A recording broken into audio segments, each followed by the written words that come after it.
Welcome back to the Huge Yanks. Bienvenue at the Huge Yanks. We talk everything Canada soccer and U.S. soccer. Tonight we'll be talking about the USA's game against Costa Rica and Los Ticos. We're in this one. Los Ticos take a 2-0 victory over the Yanks in San Jose, Costa Rica. The USA unfortunately unable to break the streak, the winless streak in Costa Rica, but they do manage to still qualify for the 2022 World Cup in Qatar with this result, given that it did not lose by 6 goals or more. And honestly, guys, if I'm telling you, I'm being blunt with you guys, I'm in a weird situation. I'm happy that they made it. I'm happy that the USA qualified, but at the same time, it's just this game was just it was just not a good performance. But I don't know. There could be many reasons to that, and it's just I'm in a weird position. I'm happy that they qualified, but there's a lot of questions that I asked that going into the World Cup though, and a couple friendlies and preparation games I think need to take place for sure against some quality opponents to really double check and just keep testing this new team and get them playing more together. But yeah, it's like I'm in a weird spot. USA on one hand qualified, they got redemption from that horrible 2018-2017 campaign. But on the other hand, even some of the players you could see on the field after the game, half were happy and the other half were just like meh, as they wanted to make history tonight and really be the first team to beat Costa Rica at Costa Rica. But overall, the big picture is they did qualify, but however, the performance tonight was just wasn't that great, to be honest. And that's what I'm glad to see the players for sure for the USA really disappointed about the result and the performance tonight, but eventually, including myself too, I just need to overtime. I'll process it, and on Friday it'll probably it'll definitely hit, and I'll probably be really happy, especially when I see the U.S.'s name pulled in the pot. They did secure pot 2 with this win. I think either way they would have been in pot 2 regardless. But this game was, other than most part, it was pretty much meaningless. As I said, just as long as no team had 6 or more goals, or won or lost by 6 or more goals, it was pretty much meaningless. The main good thing is USA players got injured, and those who are injured and who the USA played without are making a comeback to this game. So without further ado, and before that, I'm gonna talk about, because I'm still in a weird feeling.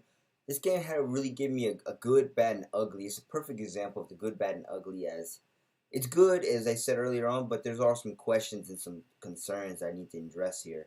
But before we do that, and I'll do that, but after that, you stick around, and we're gonna basically recap the whole campaign and just we're just gonna do like what I did in the Canada video and just recap the whole campaign and be happy basically and just take it all in. And we're gonna try and look at this as a positive, despite tonight's result. So we'll just go ahead and get the starting lineup. So the USA played Zach Steffen, DeAndre Yedlin, Walker Zimmerman, Tyler Adams, Anthony Robinson, Yonis Musa, Ricardo Pepi, Christian Pulisic, Miles Robinson, Tim Weah, and Kellen Acosta.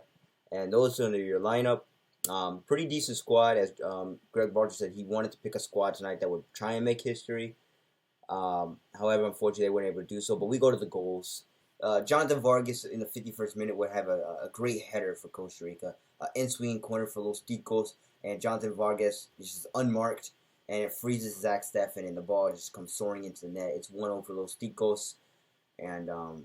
And shortly after, 8 minutes, 59th minute, if I'm saying his name wrong, sorry, Contreras, the ball, Los Ticos swing a ball in, it's deflected out. Poor clearance by the USA here, as Los Ticos pounce on it again and just has a swing, and it goes into the back of the net. And now it's 2-0, 2-0 for Los Ticos over the Yanks, but there's no more goals. So despite tonight's result for Costa Rica, Los Ticos will still be in a 4th place playoff. It has been confirmed. It's not really a surprise. They will be playing New Zealand as they beat the Solomon Islands earlier today, 5-0.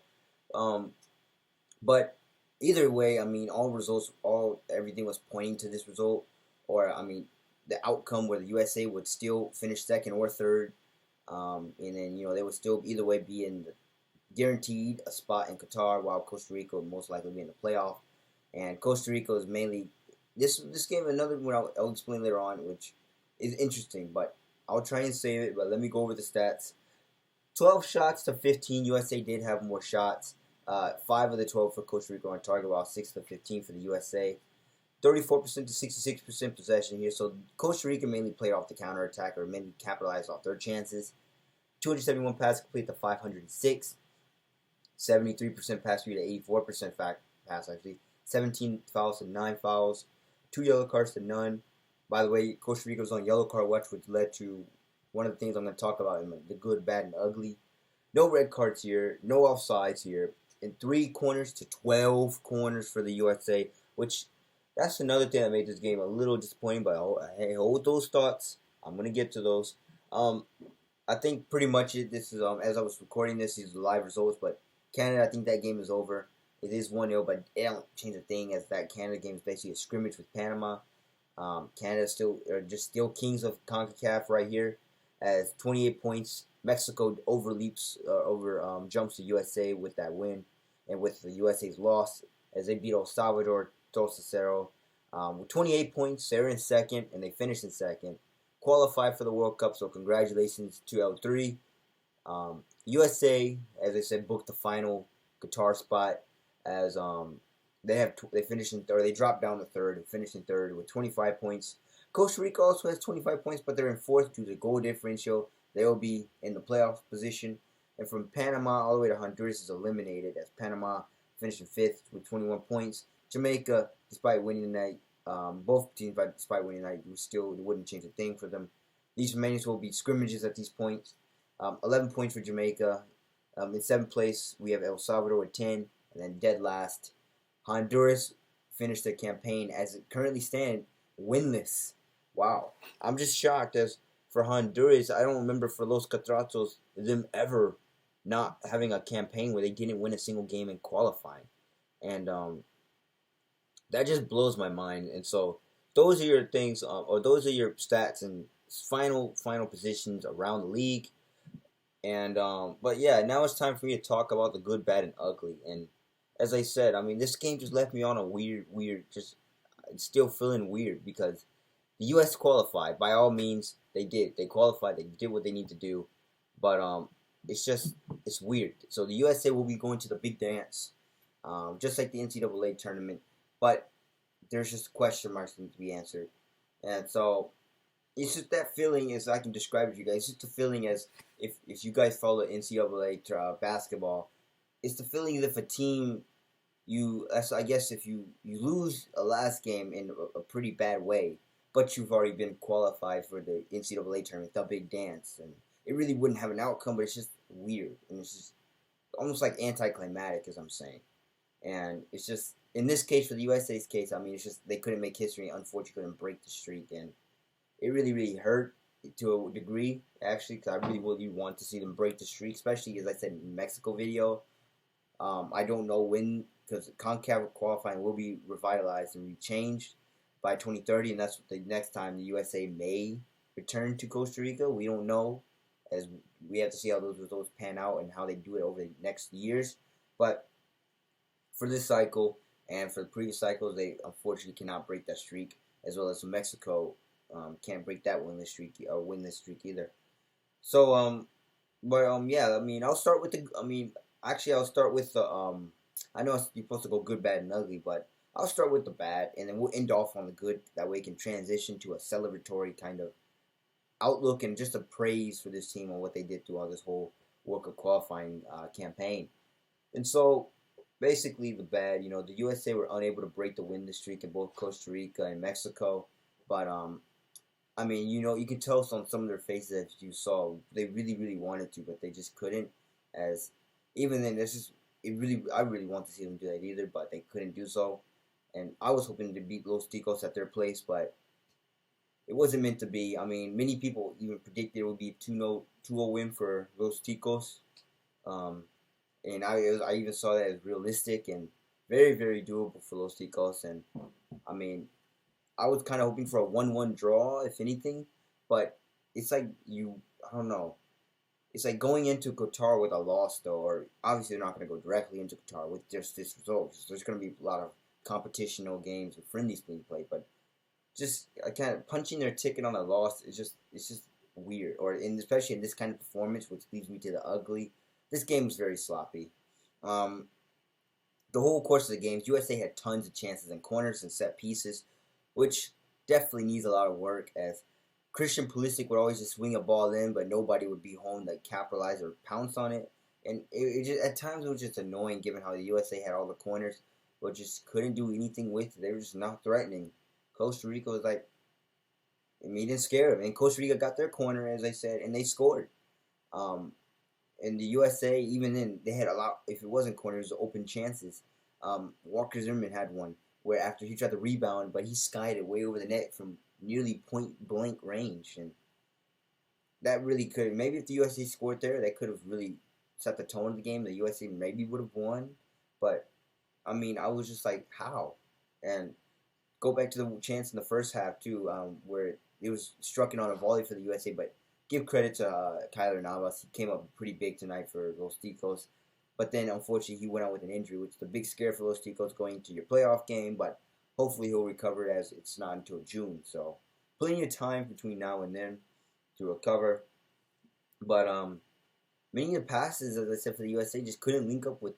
They couldn't link together as the passes went awry. As I said, they couldn't finish chances, and it's just frustrating and it was just an annoyance to watch in general. As I was like, come on, I mean, you got to finish your chances. I would really really love to see them string together better passes and finish great chances. And yes, I know it's in Costa Rica. Yes, I know this team is young and they're still working on that chemistry.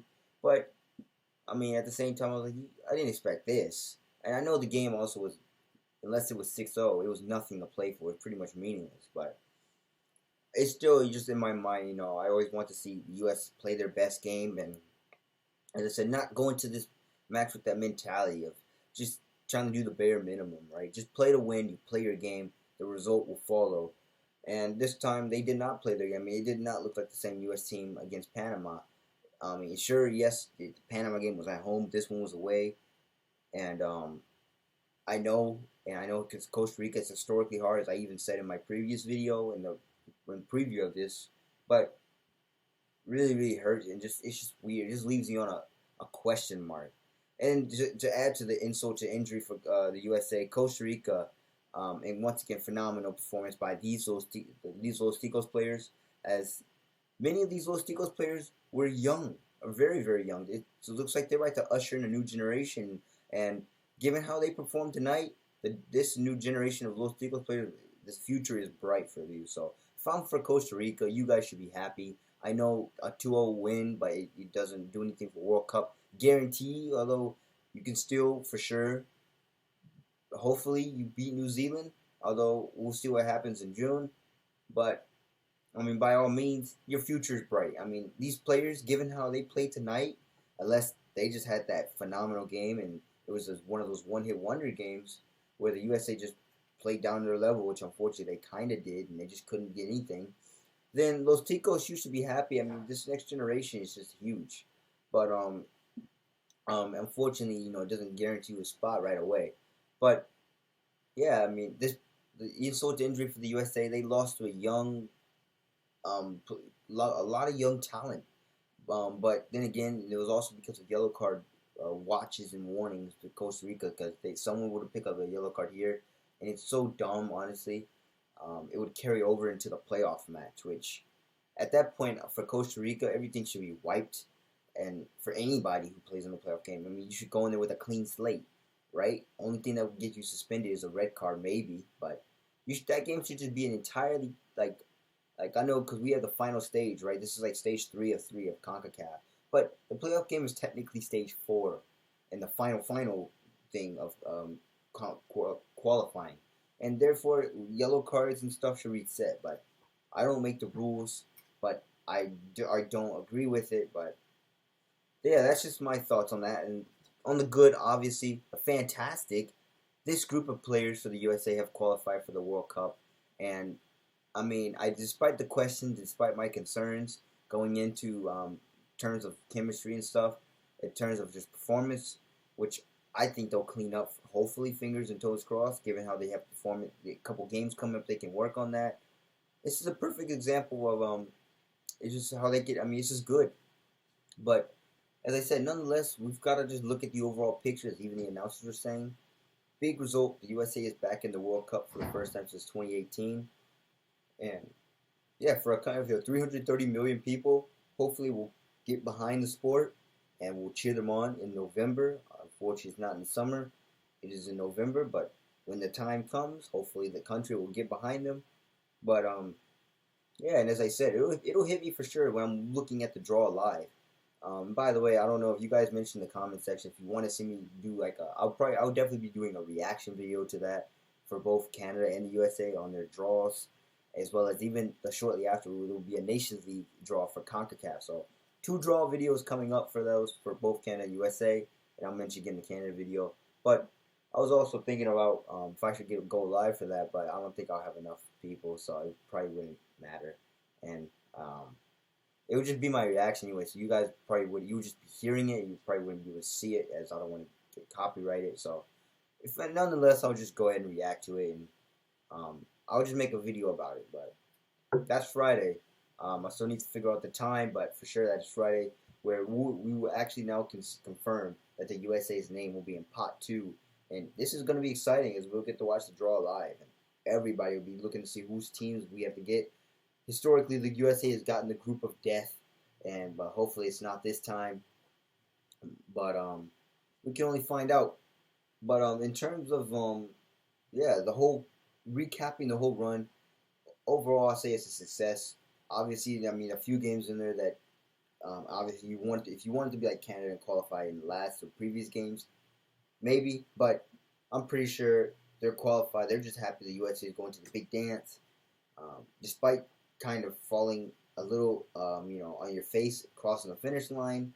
Although you can also argue that this game was meaningless for the most part. But I mean, hey, as I'm trying to move away from the game, um, overall overall qualification process is a success, and really happy that this team is back and have redeemed themselves from 2018. That's what I was worried about too, and curious enough to see how this group would handle that pressure, as mainly this group was not responsible for that fault, for that trouble, and for that slip up that happened in Cuba in 2017. They were taking the fault of an entirely previous group and generation, and so I was looking to see how they can handle that. And for the most part, I mean, actually not for the most part, for majority, they handled it pretty well. I mean, they played their game. I was going to keep them mistakes, but then again, hey, they're still young and they still got time to develop, including a couple friendlies. But this team is going to be fun to watch. I'm curious to see what kind of roster Greg Berhalter is going to put together for Qatar, as well as see what kind of tactics he's going to go out with, what formation, and I'll probably cover that when it gets closer. But yeah, overall, very successful campaign. They qualified. They basically checked off all the boxes. And if we look at a combined 2021 to 2022 year, it all started with beating Mexico in Nations League, and with this young talent players from Europe, basically European-based players. Then in August, shortly after, 2 months later, you use a domestic player base in MLS squad to beat Mexico again. Arguably whatever team that was, B team, C team for USA, whatever you call it, beat Mexico. Pretty darn good Mexico side too. And then you beat Mexico 2-0. You preserved the 2-0 in Ohio, not Columbus, but in Cincinnati. Which, hey, in the first time you shut out your rivals in an entire calendar year, which is huge. And then you fast forward to playing Mexico again. You tie at Azteca, which I know it's not a win, and they could have won, but hey, you didn't lose to your rival, and therefore your rival is still winless in the last 4 games, which is really significant. Now, obviously, the tides have turned with Canada a little bit, as Canada has now given the USA more trouble than Mexico. So, in terms of who's giving the USA trouble, La Rouge is really giving them trouble, but other than Mexico, arguably the USA's chief rival at the moment.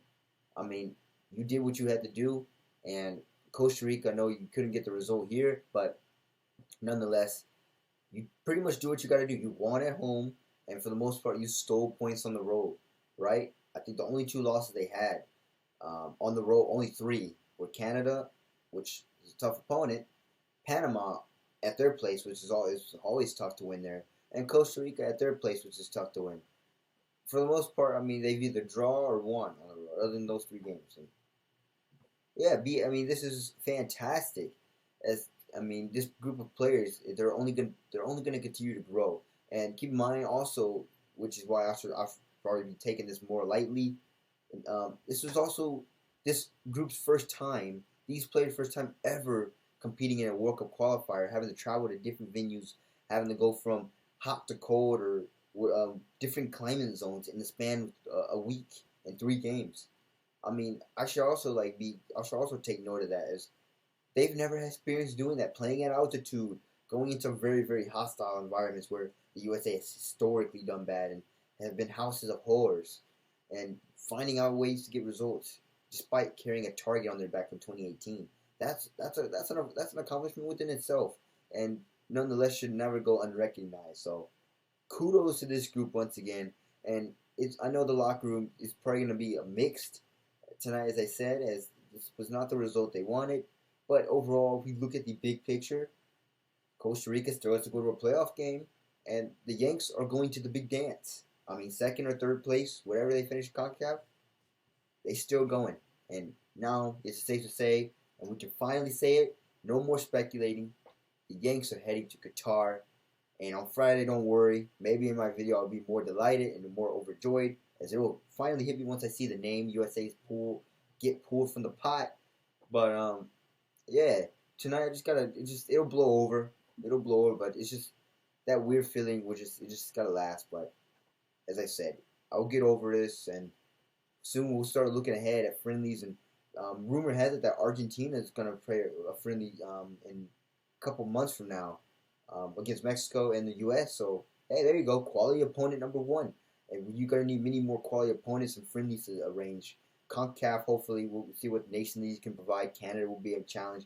Mexico will be a challenge. Costa Rica, Honduras. Hopefully, they actually get to travel to different venues this time rather than it's all going to be hosted in the USA, which it really won't test the USA if it's hosted in their backyard. So, but if the USA travels to different venues, that'll really test them, and that'll be kind of like a mini CONCACAF World Cup qualifier all over again, except for a tournament. So, very, very interesting to see what they do here.